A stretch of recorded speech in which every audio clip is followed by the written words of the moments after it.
యూనివర్సిటీలో పీజీ చేస్తున్నప్పుడు 2004-05లో సోషాలజీ కదండి. నాకు అదేంది టీచర్ జాబ్ ఇంటర్వ్యూ వచ్చింది, అవకాశం వచ్చింది. ఇంటర్వ్యూ అంటే మెరిట్ లిస్ట్లో నేను పోతే సెలెక్ట్ అవుతా, నేను వెళ్ళిపోతా. అప్పుడు కాంగ్రెస్ గవర్నమెంట్లో ఉన్నాం. హరీష్ అన్న దగ్గరికి వెళ్ళి, అన్న నాకు ఇట్లా ఇంటర్వ్యూ ఇలా లెటర్ వచ్చింది, ఆపర్చునిటీ వచ్చింది, మెరిట్ లిస్ట్లో ఉన్నా, నేను వెళ్తే సెలెక్ట్ అవుతా, ఒక మాట మీకు చెప్పుకోదాం, మీరు మినిస్టర్గా ఉన్నారు, జిల్లా మంత్రి, మరి చెప్పుకోదామని వస్తే జాబు పోతావా అని హరీష్ అన్న కూడా ఒక ఆలోచనలో పడి ఆయన సార్ దగ్గర సార్ దగ్గర పోయినప్పుడు ఇట్లా సీన్ ఇట్లా పోతుంటే కేసీఆర్ గారికి నేను చెప్పినప్పుడు ఇట్లా నాకు ఉద్యోగం వచ్చింది, నేను ఒకవేళ సెలెక్ట్ అయితే వెళ్ళిపోతా సార్ అని చెప్పిన. కేసీఆర్ ఒక గొప్ప మాట అన్నాడు, తెలంగాణ ఉద్యమం మొదలైందే నిరుద్యోగుల కోసం, ఉద్యోగ అవకాశాల కోసం. నీలాంటి కొట్లాడేటువంటి ఉద్యమ స్పిరిట్ ఉన్నోడు ఉద్యోగం కోసం పోతే, ఉద్యమ స్ఫూర్తి ఉన్నోడు ఉద్యోగం కోసం పోతే, ఈ ఎవడి కోసం తెలంగాణ, ఎందుకోసం తెలంగాణ? ఉద్యోగం వస్తే, నీకు ఉద్యోగం వస్తే నీవు నీ కుటుంబానికి మాత్రమే పనికొస్తావు. కానీ ఉద్యమంలో పనిచేస్తే వేల కుటుంబాలకు, వందల కుటుంబాలకు ఒక ఆదర్శంగా నిలబడతావు. నీ ఉద్యోగం తీసుకొని నీ కుటుంబానికి ఉపయోగపడతావా? నీ ఉద్యోగాన్ని వదులుకొని ఉద్యమంలో పనిచేసి నలుగురికి ఆదర్శంగా, యువతకు, నిరుద్యోగులకు ఆదర్శంగా నిలబడతావా? నువ్వే తెలుసుకో. మీరు బిలీవ్ చేయరు. ఆ రోజు నేను దాన్ని వదిలేసిన, నా ఉద్యోగం కోసం చదవడము, గ్రూప్స్ కానీ, ఆ రోజు నేను ఈ ఉద్యోగం చెయ్యొద్దు అని, ఏ ఉద్యోగం చేయొద్దు, ఉద్యమంలో ఉండాలి అనేటువంటి దాంట్లో కంకణం కట్టుకొని కేసీఆర్ గారి అడుగుజాడల్లో 24-25 సంవత్సరాలుగా నడుస్తున్నాం. 25 సంవత్సరాలుగా అక్కడే పీజీ, అక్కడే పిహెచ్డి, అక్కడే డాక్టరేట్. ఒక గొప్ప అవకాశం. అప్పుడు దాంట్లోకి వెళ్ళి 2006-07లో June July operation Duryodhana cinema వచ్చింది. శ్రీకాంత్ పోసాని కృష్ణమురళి తీసినటువంటి పోలీస్ ఆఫీసర్గా ఉంటాడు, తర్వాత పొలిటీషియన్. ఆ సినిమాలో తెలంగాణను కించపరిచే విధంగా కొన్ని అభ్యంతరకరమైనటువంటి విషయాలు ఉంటాయి. నేను, నా ఫ్రెండ్ రమణారావు అని, నా ఫ్రెండ్ మిత్రుడు, ఇద్దరం చాలా క్లోజ్ ఫ్రెండ్స్. నాకు అన్ని విషయాలలో బాగా సపోర్ట్గా ఉంటాడు తను. మేమిద్దరం రాత్రి 12 గంటలకు వాకింగ్ చేస్తున్నాం. ఈ ఉస్మానియా యూనివర్సిటీ ఎన్ఆర్ఎస్ హాస్టల్ ఆ రోడ్ల మీద 12 గంటలకు సెకండ్ షో సినిమా చూసి స్టూడెంట్స్ అందరూ వస్తుంటారు. ఒకటేసారి వస్తుంటే సినిమా వచ్చి మనలో చూసి ఆపి ఒక 20-30 మంది స్టూడెంట్స్, అన్న ఈ ఆపరేషన్ దుర్యోధన సినిమా తెలంగాణ సమాజాన్ని, తెలంగాణ భాషను, యాసను, మన సంస్కృతిని కించపరిచే విధంగా ఇందులో కొన్ని డైలాగ్స్ ఉన్నాయి. మీరు ఇమ్మీడియట్లీ దీని మీద యాక్షన్ తీసుకోవాలి, మీరు మాట్లాడాలన్న. చాలా బాధ అనిపించింది. మీరు కొంచెం అంటే, నేను దాదాపుగా అప్పటికే ఒక 7-8 సంవత్సరాలు అయింది సినిమాకి పోయి, థియేటర్కి వెళ్ళి సినిమా చూడక 5-6-7 సంవత్సరాలు అయింది. నేను ఇమ్మీడియట్లీ నా ఫ్రెండ్, నేను ఇంకొక 10 మందిని కలిసి మేము కూడా టికెట్లు తీసుకొని ఆరాధన థియేటర్లో పోయి మేము సెకండ్ షో పోయినాం. సినిమా చూసినాం. చాలా రోజుల తర్వాత ఆ సినిమా చూసిన నేను, అది కూడా మన ఆరాధనలోనే, ఎందుకంటే అనలే ఉంది కదా మన దగ్గర. చూసి ఎక్కడెక్కడైతే మనలా అవమానించినటువంటి డైలాగ్స్ ఉన్నాయో వాటిని అన్నిటిని కూడా నోట్ చేసుకొని మేము 10-15 మందిని, ఇంకొక 10-15 మందికి మనిషికి 2 తోలుకొచ్చుకుందాం. అప్పటికి హాలిడేస్ ఉన్నాయి, స్టూడెంట్ హాలిడేస్ ఉన్నాయి.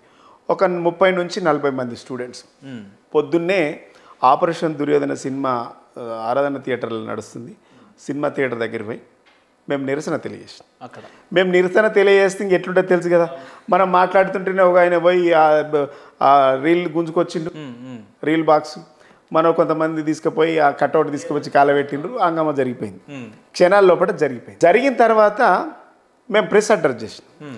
ఈ తెలంగాణను అవమానించే విధంగా, కించపరిచే విధంగా పదాలు ఉన్నాయి, వెంటనే సెన్సార్ బోర్డు వీటిని తీసేయాలి, బేషరతుగా క్షమాపణ డైరెక్టర్, సినిమా హీరో బేషరతుగా తెలంగాణ సమాజానికి చెప్పాలి, క్షమాపణలు చెప్పాలి, లేదంటే మేము దీన్ని పూర్తి స్థాయిలో కార్యాచరణ ప్రకటిస్తామని చెప్పి మేము అంటున్నామో లేదో సాయంత్రం 4-5 గంటల వరకు అటు అక్కడ ఏంది రామగుండం, అక్కడ వరంగల్, అక్కడ ఇక్కడ గోకుల్ థియేటర్ దగ్గర నిరసన తెలియజేసిండ్రు. సేమ్ మేం చేసిన పని వాళ్ళు చేసి ఓకే నిరసన మొదలైంది. మిమ్మల్ని జ్వాలలే ఉద్యమ జ్వాలలు వచ్చినాయి. జ్వాలలు వచ్చినాయి. ఈ శ్రీకాంత్ బొమ్మ దిష్టి బొమ్మ తలగబెడుతుండ్రు. పోసాని కృష్ణ లాస్ట్కి ఏడు దాకా వచ్చిందంటే పోసాని కృష్ణ మురళి TV9కి వచ్చి క్షమాపణలు చెప్పేదాకా తీసుకొచ్చింది అదే రోజు. అంటే ఆయన వచ్చి ఏదో చెప్పనీకి పోయిండు. TV9కి వచ్చి TV9 కాడ అడ్డుకున్నాం. ఓకే బేషరతుగా క్షమాపణలు చెప్పాలి. తర్వాత మీకు ఇంకా గుర్తుంది అది? అంటే ఎట్లా మొదలైందని అయితే పోసాని కృష్ణమురళి క్షమాపణ చెప్పిండు. తర్వాత కొన్ని అభ్యంతరకరమైనటువంటి కొన్ని తీసేసారు. ఆ సినిమా అప్పటి వరకు ఎవడు తెలియదు. మీరు దగ్గరుండి హైలైట్ చేసి మేము దగ్గరుండి దాన్ని లీడ్ తీసుకోవడం వల్ల ప్రతి ఒక్కరికి తెలిసి చాలా మంది చూసారు. అక్కడికి వెళ్ళి మా రాజకీయ ప్రస్తావన అప్పటికి నేను స్టూడెంట్ వింగ్లో జనరల్ సెక్రటరీగా పనిచేస్తున్నా, స్టేట్ జనరల్ సెక్రటరీ. ఆ తదంతరం కేసీఆర్ గారు నన్ను పిలిచి మాట్లాడి సీన్ చాలా బాగా చేసిండ్రు, వెల్ డన్, చాలా అద్భుతంగా చేసారు. తెలంగాణ వ్యాప్తంగా అది బాగా అవేర్నెస్ జరిగింది.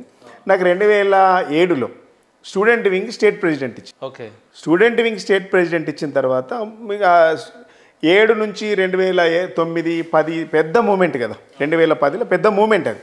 2009లో కేసీఆర్ గారి దీక్ష, నవంబర్ 29 ఈ దీక్ష తర్వాత యూనివర్సిటీలు అన్నీ కూడా ఏకమై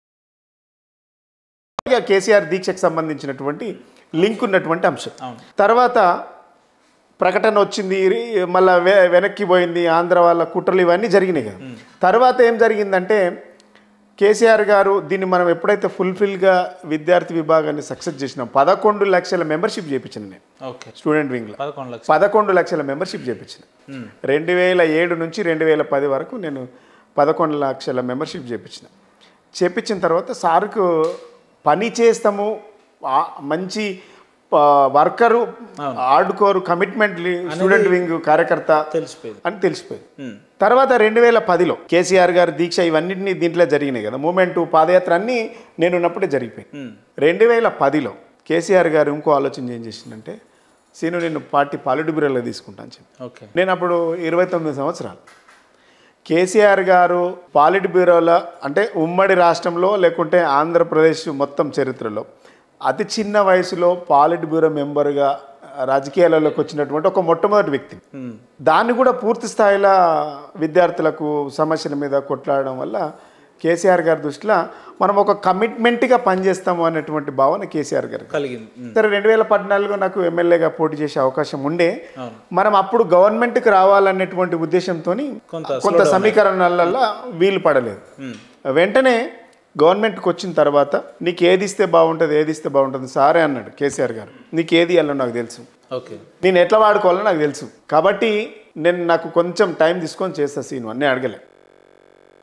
నేను స్టూడెంట్ వింగ్ అడగలే, పాలిట్ బ్యూరో అడగలే, నేను అడగలేదు, కమిషన్ చైర్మన్ కూడా అడగలే. చాలా గొప్పగా చేస్తాను, నువ్వు నాకు వదిలే, నీ అంశాన్ని నాకు వదిలే అన్నాడు. నేను అడగలే. కేసీఆర్ గారే ఒకరోజు పిలిచి హరీష్ రావు గారు నాతో మాట్లాడి, ఎస్సీ కమిషన్ చైర్మన్గా సారు నేను చేయాలనుకుంటుండు, చాలా అద్భుతంగా ఉంటుంది సార్, ఎట్లా చెప్తా అట్లా, మీరు ఎట్లా చెప్తారు, దానికి మీరు సూటబుల్ ప్రోటోకాల్. దాంతోపాటు ఏంటంటే ఎక్కువ జనాలను కలిసేటువంటి అవకాశం, పనిచేసేటువంటి అవకాశం ఉన్నటువంటి అది కమిషన్ అనగానే ఓకే అని చెప్పిన. ఒకరోజు తీసుకుపోయి హరీష్ రావు గారు తీసుకుపోయి కేసీఆర్ గారు కలిసినాం, మాట్లాడినాం, అది అనౌన్స్ చేసి. అంటే ఆ నమ్మకం మీద కేసీఆర్ గారు ఏదైతే నమ్మకం మీద నన్ను ఇన్ని పదవులు అవకాశాలు ఇచ్చిండో దాన్ని కూడా నాకు ఫుల్ఫిల్ చేసి విద్యార్థి విభాగము, పాలిట్ బ్యూరో మెంబర్గా, అదేవిధంగా ఈ ఎస్సీ ఎస్టీ కమిషన్ చైర్మన్గా కూడా నా మీద నమ్మకం, నేను పనిచేస్తానటువంటి విశ్వాసం తనకు కలిగింది. కాబట్టి నేను అడగకముందే నాకు అంటగట్టి, నేను కేసీఆర్ గారు ఎప్పుడైతే నాకు నా మీద నమ్మకం కొద్దీ ఇంత గొప్ప అవకాశం నాకు ఇచ్చిండో, జనరల్గా దాని హిస్టరీ అంతా తీసిన నేను. ఇంతకుముందు దీన్ని ఎవరెవరు ఉన్నారంటే అందరూ 55 ఏళ్ళ పైబడిన వాళ్ళు మాత్రమే ఉన్నారు.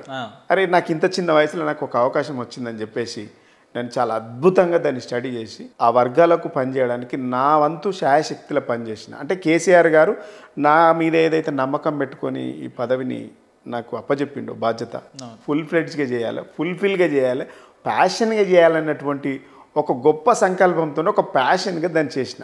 తెలంగాణ అంతా తిరిగిన, రాష్ట్రం అంతా తిరిగి ఎస్సీలు, ఎస్టీలు, తాండాలు, గూడాలు, సెంచులు, సెంచుపెంటలు ఇవన్నీ కూడా తిరిగి ఈ వర్గాలకు ఏం చేయాలన్నటువంటి ఒక ప్రతిపాదన ప్రభుత్వాన్ని